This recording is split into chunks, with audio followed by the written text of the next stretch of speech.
in the mix.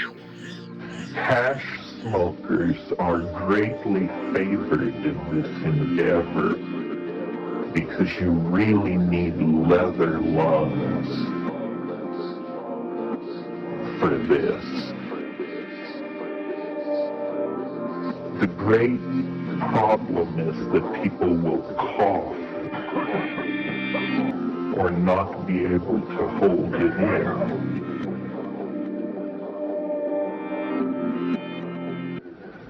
You take 2 hits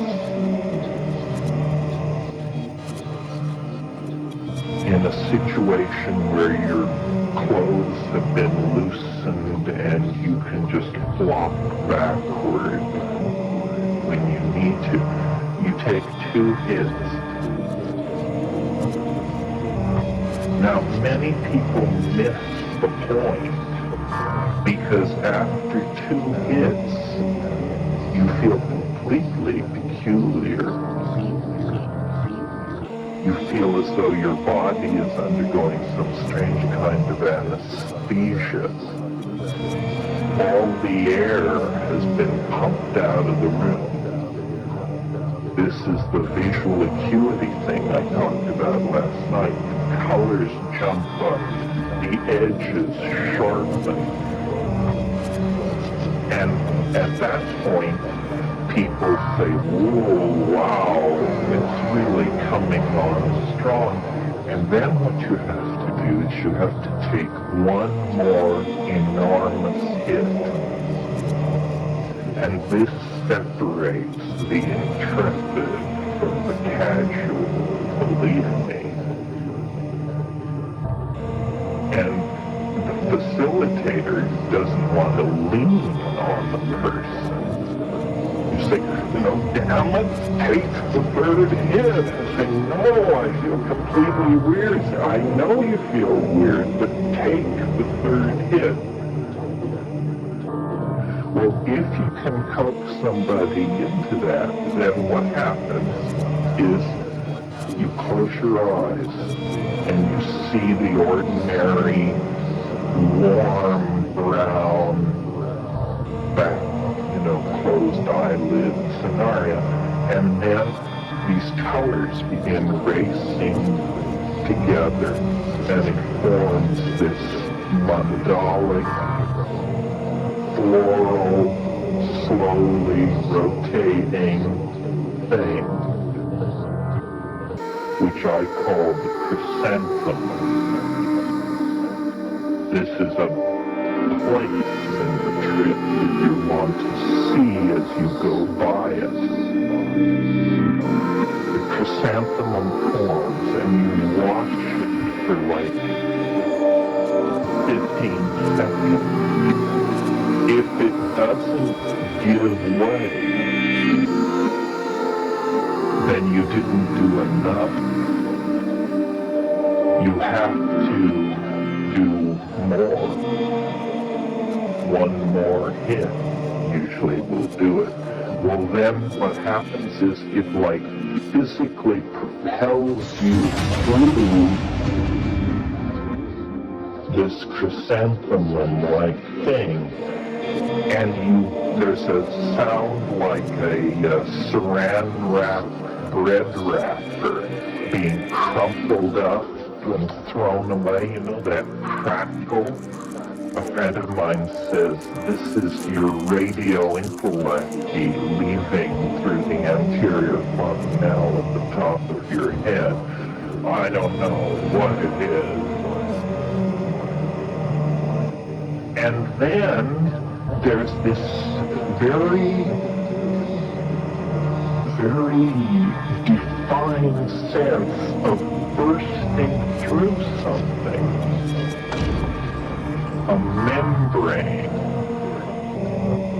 And on the other side, and this is now, remember, my experience, on the other side, as you break through, there's a cheer, there's a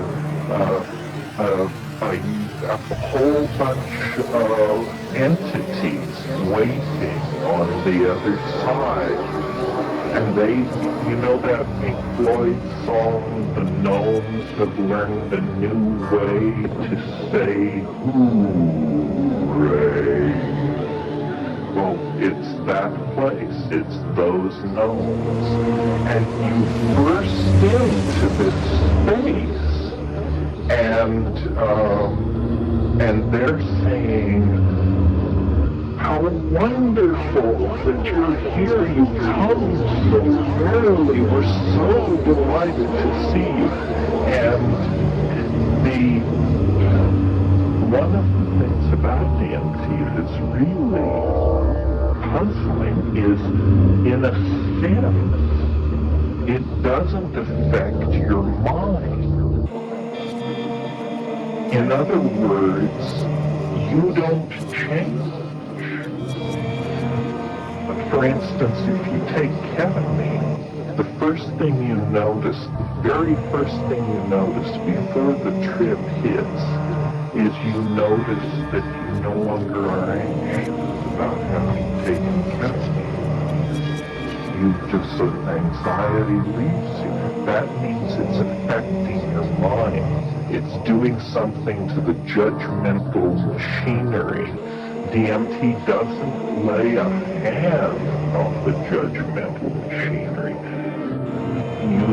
You break through into that space exactly who you were before breaking through.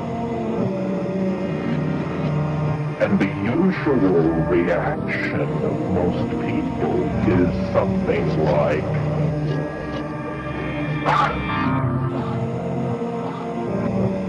you think, God,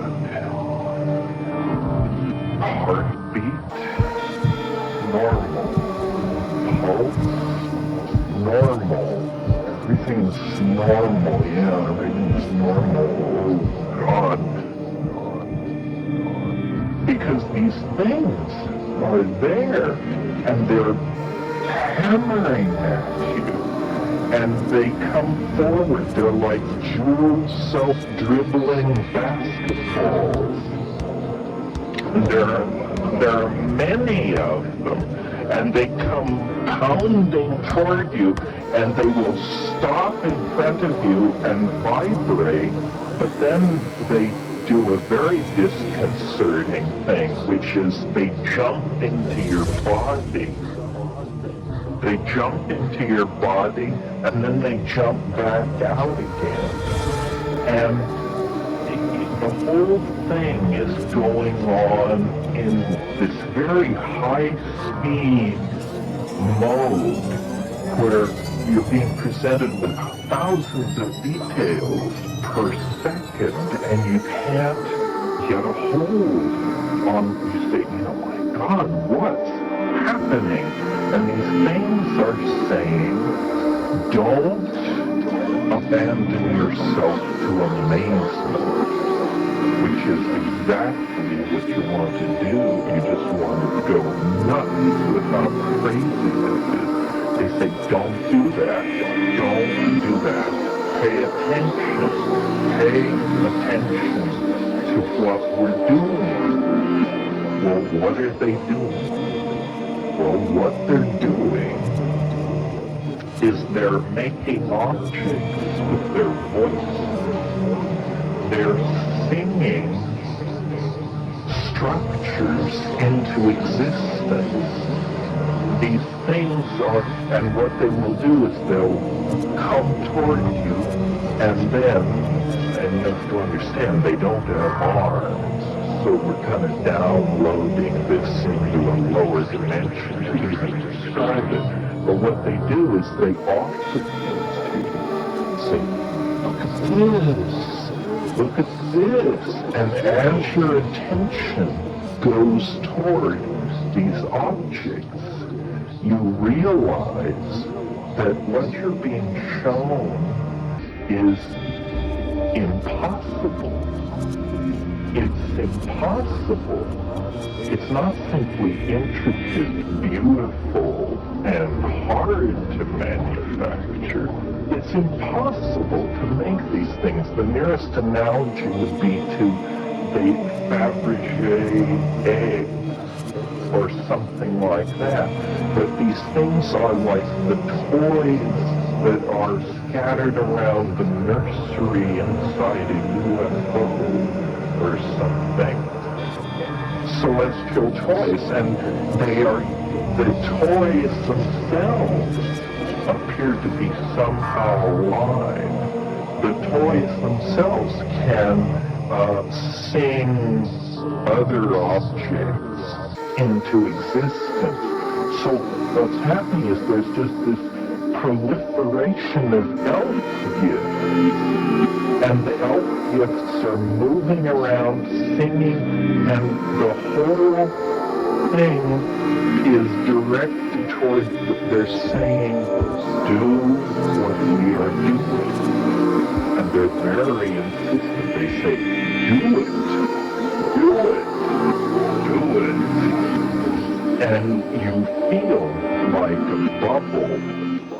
And now this is subjective. I mean, only 5% report this, but it happens to me. You feel like some kind of bubble inside your body that's beginning to move up toward your mouth.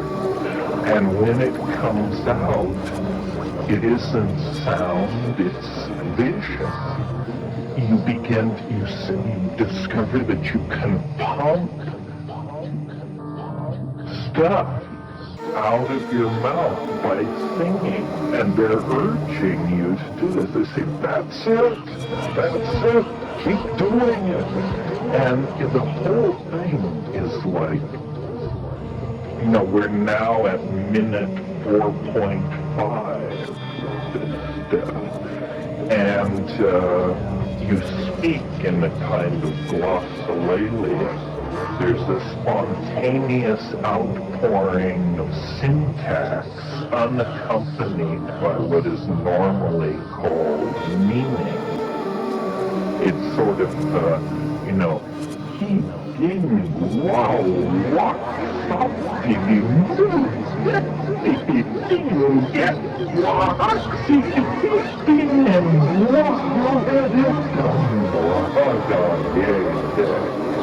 and this is accompanied by a modality, something seen. And they say, yes, do it. And then after a minute or so of this, the whole thing begins to collapse in on itself. And they literally begin to physically move away from you.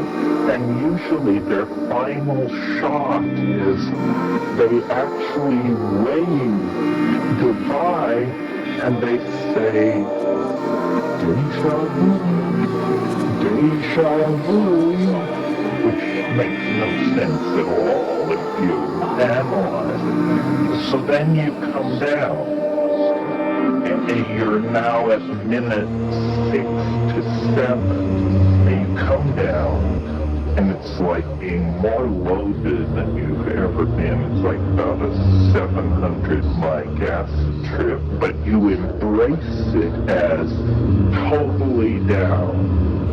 You say, I'm totally down. I mean, you look like a termite from Arcturus, and the room is decorated in Amish quilts, but I'm completely back. And then, over a minute or a minute and a half or so, the room just comes right back together, and 4 minutes after that, some people can give no account of it whatsoever.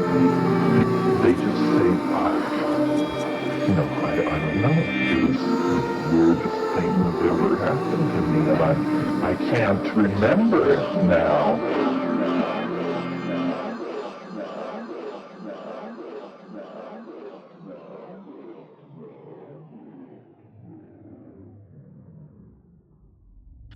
This has been a Powder Black production.